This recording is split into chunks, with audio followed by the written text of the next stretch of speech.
400 billion a year. That's how much we are losing each year because of sleep deprivation. That's how much the people suffer. That's how much the economy suffers as a result of that. And that is how much the fallacy of I just need to do a little bit more is actually working against us. My name is Chris and I'm the founder of Tap In Wisdom. For the last 10 years, I worked in the elite sports industry, been involved in multiple highest performing events in the world, such as Premier League, FIFA World Cup, and so forth.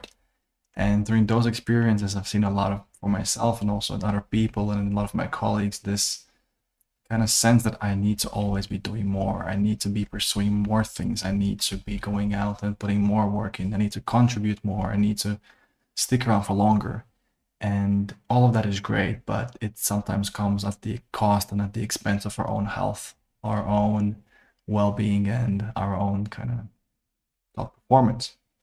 Because we get into this trap of thinking that if only I can stick around a bit longer, then I can show everyone my value, right? But this is kind of a limiting thought and limiting belief because we get stuck too much in our own head and we forget that there is also our body and our heart, which is an integral part of all of this. And we're trying to rationalize our things our way, or just trying to ignore all the bodily sensations, the body signals. And as a result, our performance suffers as well. And what I'm trying to speak about in this video is just showing you the fallacies of why doing more can actually be destructive and why we need to prioritize rest as something that is a normal part of our performance. Knowing when to say stop, knowing when to draw healthy boundaries, and knowing how to schedule time for relaxation as well, because the success comes from both. The success comes from trying and then relaxing, taking time to integrate all of that, reflect. Okay, it's a big mixture of all of that. And I want to talk about a few things, and I think I have 5 or 6 ideas which I wanted to delve deeper into, and I'll try to put them all here because I think it's important we visualize these things, and I think it's also a great way for our minds to work through these mind maps. This is something I enjoy doing. So, and the first thing I wanted to talk about is chasing more of the same. And let me try and make this a bit bigger so that we can actually see better. So chasing more of the same. What I mean by that is there's a great quote by, I believe it was Albert Einstein who said it. We cannot fix the problem with the same mind and the same thinking pattern which created the problem in the first place. So we have to change the way how we perceive the issue and how we are approaching the problem.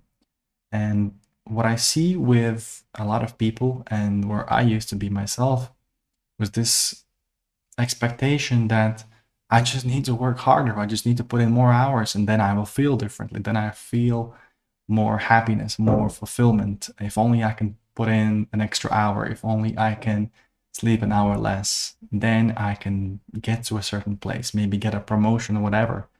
But it's actually a limited type of thinking, because doing the same and expecting a different result is kind of insanity, isn't it?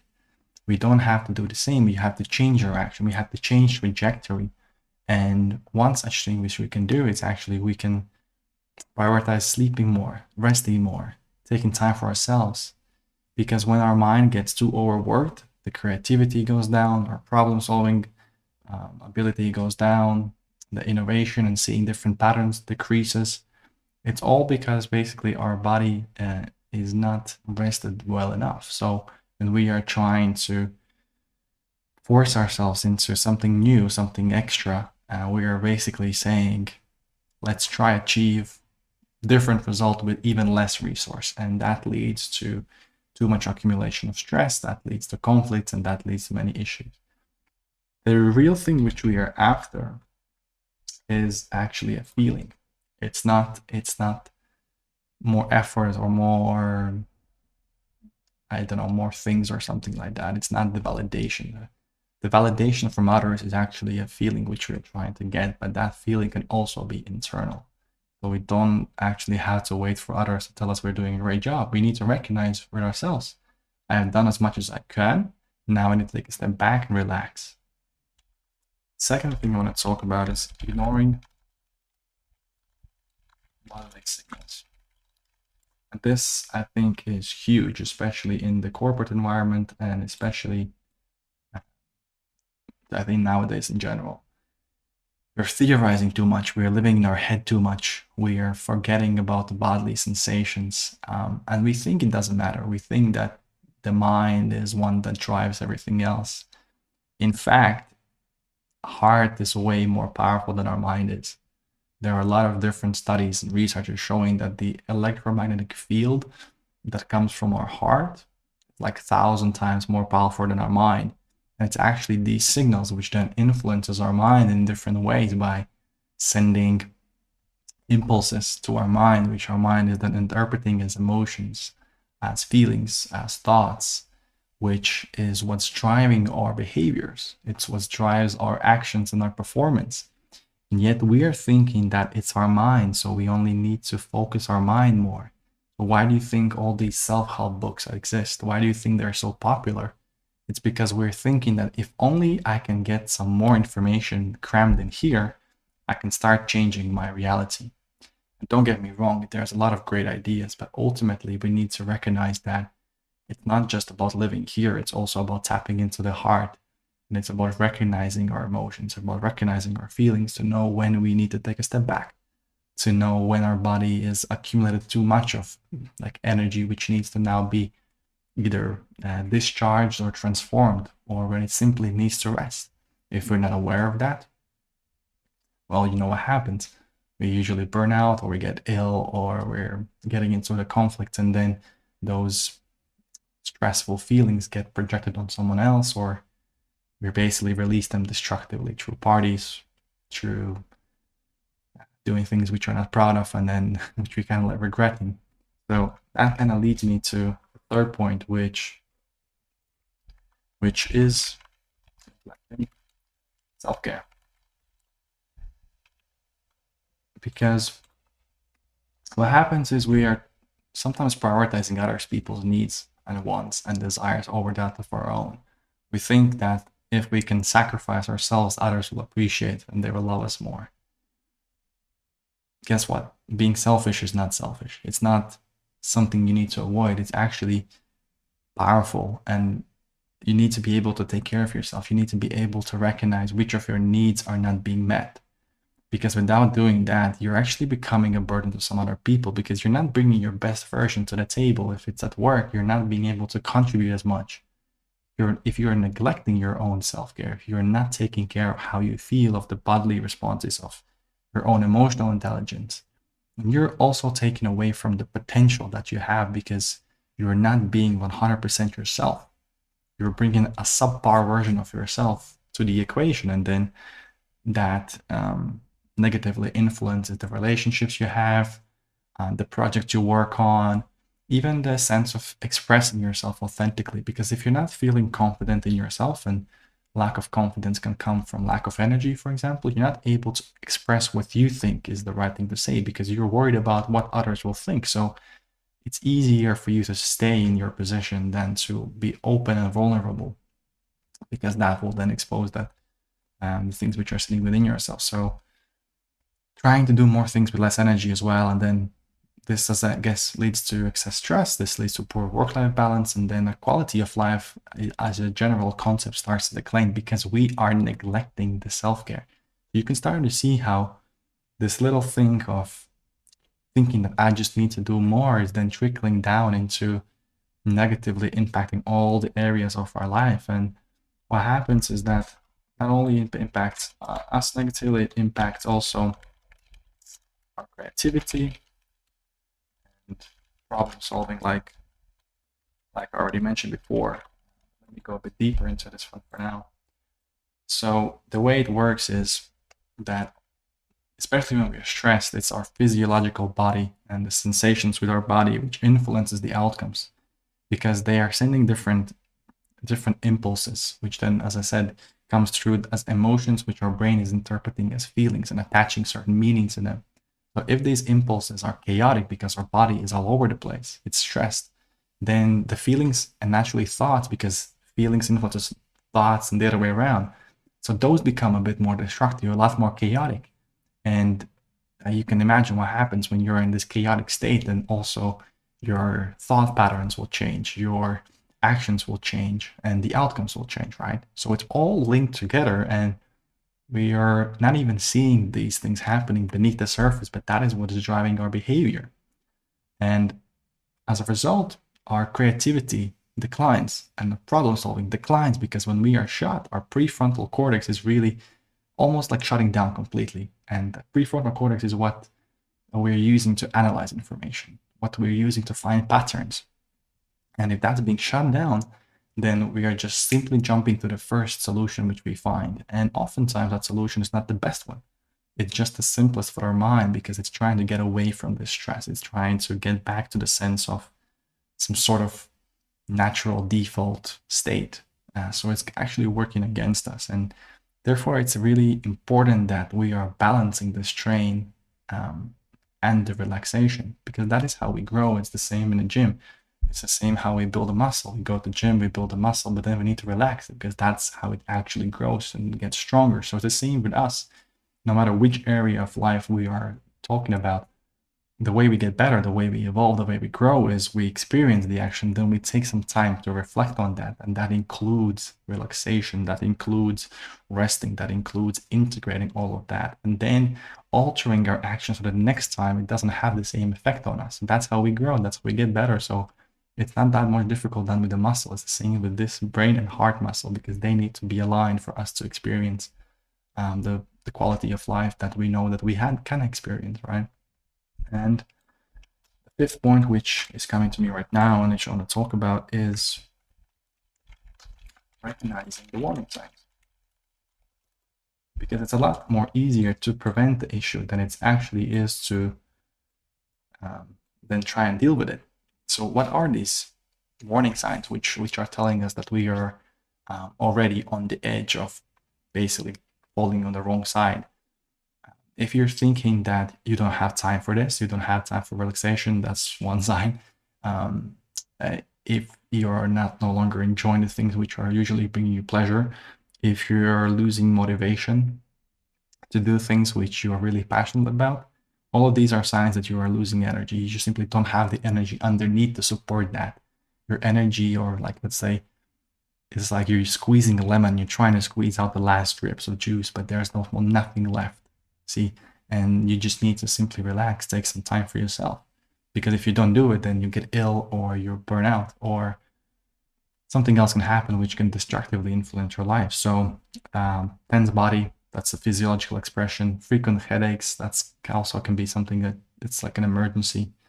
And to be able to thrive, what we need is not a tense body. We don't need to be switched on. We actually need a relaxed body and neutral mind, because that's when we can consciously observe everything that's going on. We can breathe through whatever, and then we can use consciously our brains to achieve the best outcome and best results. So that is what we're trying to do. But when we don't have the energy, we are unable to do it. We're simply unable to do it because we're not getting the information which we need. We don't have the energy, and that then has this influence on everything. So pay attention to the warning signs. Pay attention to your own body, to how it responds to certain situations. Are you getting snappy with people? Are you projecting things on them which they're actually not doing?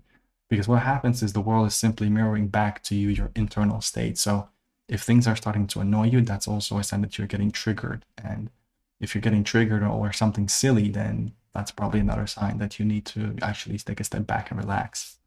And the last one, which is kind of a huge one, I think, which many of us are struggling in, where I struggled for a long time, and I was stuck into this space for years, especially when I was working in AFC Bournemouth Premier League club.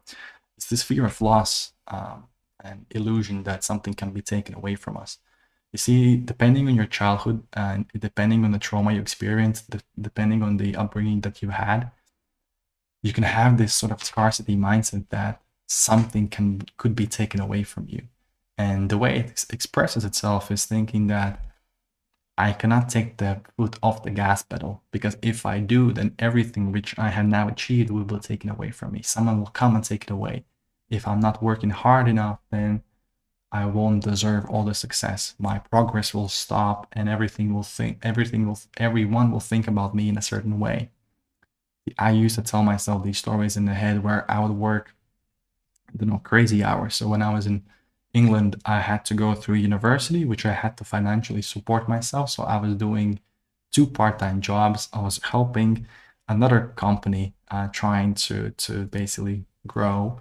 And my day would start at 6 a.m. and would end at like 11 p.m. And I would do it 7 days a week. And I would even judge myself for trying to take an hour or 2 hours to simply watch a movie or play some game. And if you followed what I was saying so far, it basically, when you have these thoughts which are limiting, which are judging, which are suppressing yourself, that is influencing how you feel about yourself. And then how you feel about yourself influences how you think about yourself. So you get stuck in this cycle that then makes you take certain actions and have different outcomes which are not necessarily in your best interest. And then what will happen is I would get really productive. I would accomplish a lot of things, but wouldn't enjoy any of that. And then I would fall off and I would get sick. And I would try and reflect on these experiences, and I would think how life is unfair, because every time I get close to this super productivity, I am getting ill. I am falling off the wagon. I am basically getting back to step zero and having to start fresh after I am healed. But the funny thing is that if you're getting ill, then it's already like emergency. It's like your body or your own consciousness is basically pulling the plug and saying, don't, this is it. This is as much as you can take. And not recognizing that lesson can make you stuck into this cycle forever. And you start to think that the world is a certain way. It's a difficult experience, that everything is basically a struggle and that there is no happiness. And you start to convince yourself with these thoughts, which are not true. This is just something that you are saying to yourself. And what happens is you get stuck. This is where you get stuck, because you are not embracing rest. And this is the lesson many of us have to learn. And the further we are pushing this lesson, the more we're not accepting that it's okay to take a weekend to relax, to prioritize our own resource first, the more it's going to keep repeating in our reality, because we need to come to a conclusion that our health matters first and foremost. It's before everything else, because if our own light goes out, then nothing happens anymore. Nothing matters. And this fear of illusion is simply a belief which we have. It's a limiting belief that there is not enough for everyone. But you have to slowly start to anchor yourself into this abundance mindset, that everything that happens for you, and then every outcome and every situation you have to take full responsibility upon, because everything that happens is for your benefit. This, like, all of this experience is like one big learning lesson for you to grow, to progress, to evolve. And it is possible to achieve all those things from a place of harmony, from pleasure, from enjoying, from finding this all as like a play, as something that you can be lighthearted about, that you can smile about, that you can laugh about, by not taking this so seriously. And all of that happens when you switch off this autopilot, when you're stop living only in your head, when you're tapping into your heart, and when you're allowing your authentic self from being expressed as well. Because that only happens when you are aware of your own body and you feel safe enough to actually express that. It's when you have full resource. It's when you are recharged. It's when you have the energy coming, when you're seeing different patterns and opportunities in life. And that is what I want to wish you, because this is possible for all of us.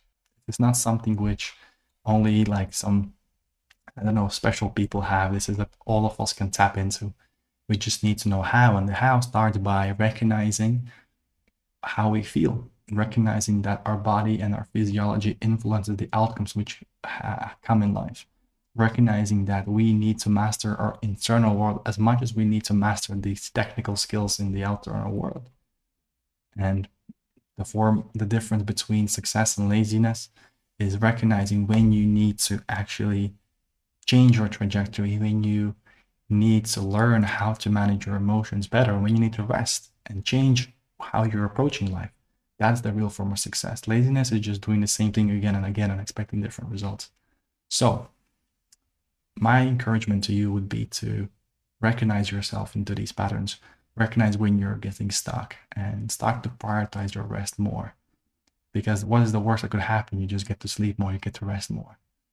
The good thing is that you'll start to notice that things will happen. You'll find more alignment, you'll find more opportunities, more ways to express yourself, and you'll see where you have the energy coming your way. And that's exactly where you need to basically focus on and go in that direction. So I hope this resonated. And if there was something in particular which you think stood out, which you didn't know, which was a bit contrarian, maybe, I would love for you to reach out and let me know what it was.